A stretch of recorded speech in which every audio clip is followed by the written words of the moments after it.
Dr. Kendall, your book, God Meant It for Good, I have the copy that was my original copy. And you can see it's pretty beat up. But this is a prison-tested theology. But it's a prison.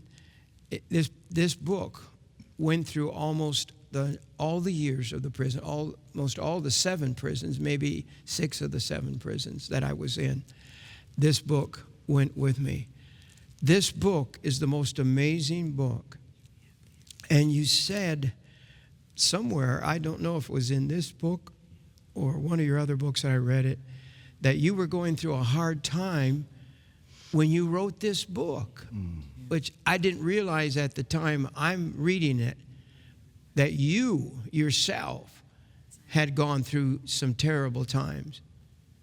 That book followed the darkest hour that Louise and I had ever gone through. I can never tell, publicly or privately, what it was. Only Louise knows.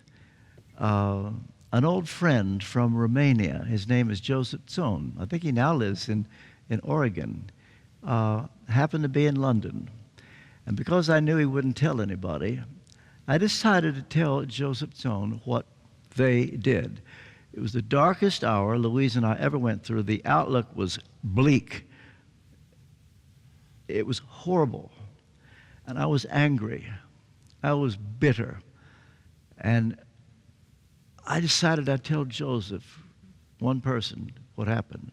Now, if I'm honest, I thought he'd put his arm around me and say, "RT, you ought to be angry. Get it out of your system."